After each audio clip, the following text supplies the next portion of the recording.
Centre social Edimar naît du fait que depuis le foyer de l'espérance en Beaulieu, ça c'est le foyer créé par le frère Yves.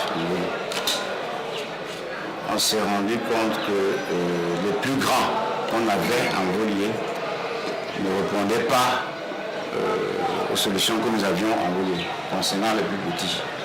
Alors il était question de séparer les grands des petits.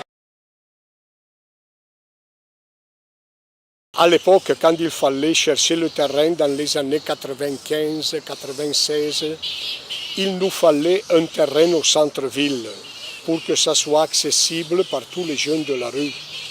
Et si on avait eu le terrain à soi, très peu de monde pouvait venir là-bas. Donc c'était pour une question stratégique. Et le ministère compétent nous a donné le terrain en face de la gare. Edimar, ce n'est pas l'abrégé d'une société quelconque. C'est le nom de l'enfant de la rue du Brésil, mort à 17 ans, en 1994, et tué, assassiné par son ancien chef de bande qui voulait l'obliger à reprendre le revolver pour le venger, pour venger un tort qu'il avait subi. Edimar lui dit non, j'ai rencontré une amitié qui m'a fait changer la vie. Et son ancien chef de bande, pris d'une énorme jalousie, l'a tué. Le centre Edimar a été créé en 2002 pour pouvoir rencontrer beaucoup de jeunes de la rue, jeunes sortis de prison, jeunes, comme on dit, un peu des mapanes, et qui restent en ville. Moi, dès qu'on était en train de penser à la construction du centre et dès que j'ai lu l'histoire d'Edimar, j'ai vite dit, la première chose que j'ai dit, c'était le fait que le centre, on l'appellera Edimar. Pour continuer l'histoire de ce petit garçon de la rue qui, pratiquement, on peut dire qu'il a donné sa vie pour éviter de tuer quelqu'un.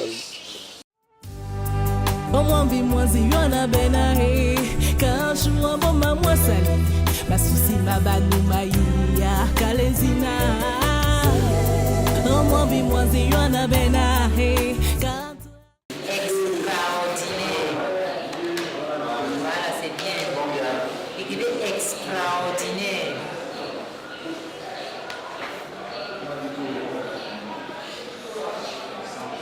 Manie extra. Qu'est-ce que tu m'écris là?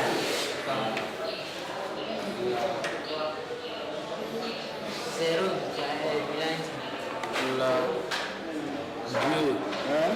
La G. G. On voit E, pas J. Un J, voilà. N'est-ce pas?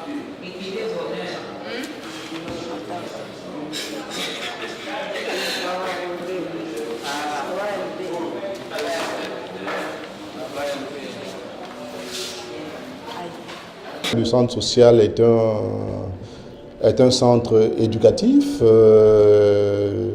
dont l'objectif est la réinsertion sociale et familiale, donc socio-familiale, donc de manière générale, voilà. Je travaille au suivi psychologique et au soutien psychologique des cas d'enfants qui nécessitent une expertise plus grande que l'ensemble des éducateurs. Et enfin, je fais l'éducation au couple parce que nous nous occupons aussi des anciens enfants de la rue, des anciens prisonniers, enfants prisonniers qui ont commencé à vivre et qui ont des familles. On les aide à soutenir dans le cadre du projet Éducation à la vie et à l'amour. Vous savez, c'est l'objet qui impose la méthode. Chaque enfant vient avec son histoire et nous essayons de faire avec chacun. Il n'y a pas une méthode typique. La philosophie de la maison, c'est de rentrer dans une relation personnelle et égalitaire avec un enfant. C'est-à-dire, à la fin d'une rencontre avec un enfant, l'enfant sentira qu'il a été avec quelqu'un qui peut devenir son ami, quelqu'un qui le comprend, quelqu'un qui ne le regarde pas comme un enfant de la rue, mais comme un enfant. Vous savez que ces enfants ont des blessures affectives très graves. Il y a des enfants qui te disent, on ne m'a jamais dit que je suis beau, on ne m'a jamais dit que j'étais chaud, on ne m'a jamais fait la bise sur la joue. Si le matin tu trouves un jeune qui est propre, tu lui fais la bise le matin quand tu arrives, mais vraiment il te dit, non, aujourd'hui là je ne vais pas me laver parce qu'il se sent en confiance, il est valorisé.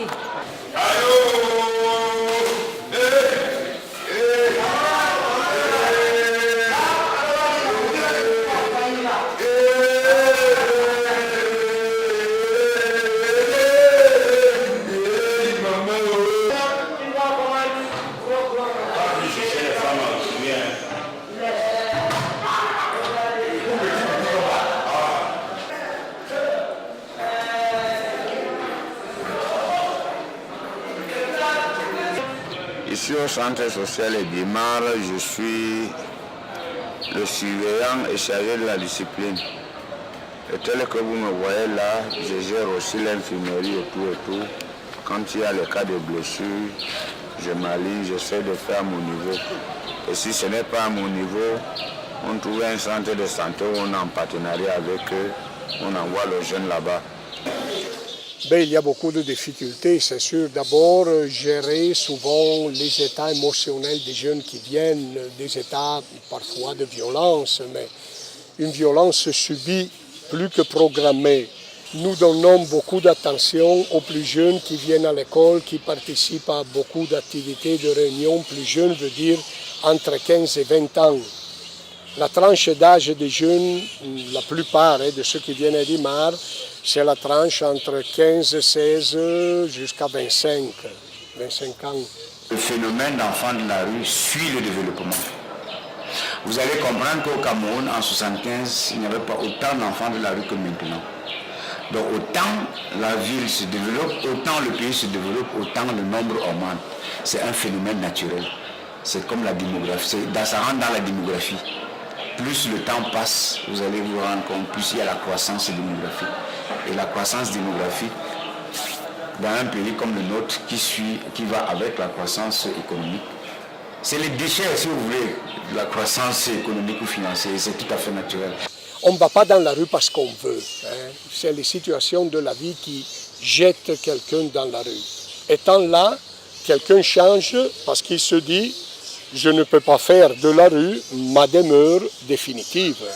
Le projet d'un enfant est un projet qui est au cœur de la société.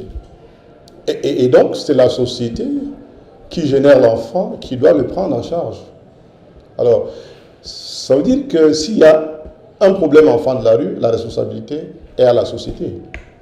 Et à la société en tant que famille, parce que l'enfant est dans une famille. C'est-à-dire que si l'enfant est dans la rue, il y a forcément une responsabilité au niveau de ses géniteurs. Essayons d'être attentifs, parce que nous allons aborder aujourd'hui un sujet assez intéressant. Pardonne-moi pour les gardes à vue, les perquisitions. Pardonne-moi d'être parti si tôt. Toutes les fois où j'ai oublié de répondre à tes messages. C'est bon, je sais, lis, suivez seulement. C'est bon. Toutes les fois où je devais venir te voir entre 2-3 dates. Vous avez dit que je suis en lui. Vous avez écouté. Insensé, insensible. Hein? Parce qu'il aime trop sa maman. Qu'est-ce qui se passe? Il a mal. C'est un peu l'histoire de quoi? Parce que la vie fait. Il veut par là dire que la vie qu'il a beaucoup aimé. Il a vu sa maman pour bien lui conseiller. Parce qu'il y a personne pour lui conseiller. Très bien. Tu dis d'abord que après tu l'as fui. Hein? Tu dis que tu l'aimes, après tu l'as fui. Maintenant il dit, pardonne-moi, il est en train de parler à la mère. Pardonne-moi toutes tes insomnies à répétition. Insomnie, ça veut dire quoi? Manque de sommeil. En répétition, ça veut dire chaque fois. Manque de sommeil, pourquoi? Parce que tu ne viens pas, parce que tu as fui, parce que tu ne te crois pas. Alors, ça te donne des insomnies. Même si tu avais beaucoup de choses à lui reprocher, tu dois te dire d'abord, non, ma mère est venue jusqu'à Edimar pour me voir. Le nombre de jeunes qui sont entrés ici chaque jour. En 2002, on avait 21 510. En 2003, 34 151. 2004, 37 010. 2005, 35 293. En 2014, nous sommes à 30. En 2014, nous avons eu 30 731 présences journalières, avec une moyenne de 128 par jour. Si le centre vit encore avec toutes les difficultés qu'on a rencontrées pendant ces années, cela veut dire qu'il y a quand même des pivots qui soutiennent cette expérience. Et alors, trouver maintenant une solution pour éradiquer, comme disent les grands Français, moi je dirais ce sera trop rêvé. Il faut plutôt apprendre à faire avec.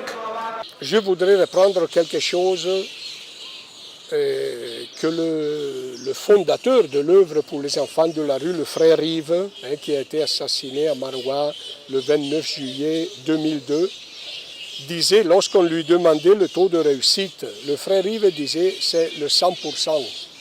Mais pourquoi le 100%? Parce que lui disait, quand tu rencontres un enfant de la rue, même si tu l'as salué pendant 10 secondes, ces 10 secondes-là lui ont donné une nouvelle dignité de lui-même. Nous, au Centre d'Ima, on essaye d'apporter notre part de contribution parce que là, maintenant, dans le monde, il y a une grande crise éducationnelle. Et nous, au Centre d'Ima, on essaye d'apporter notre petite contribution. Dernière parole que je voudrais dire, c'est que nous sommes dans toute cette problématique une tentative, et je dirais même une tentative ironique. C'est pour ça qu'il faut faire de l'ironie sur soi-même. On n'a pas une recette en main pour dire le problème d'Mboko, nous pouvons le résoudre comme ça, absolument. Chaque jour aura ses nouveautés. Il faut rester ouvert à la réalité.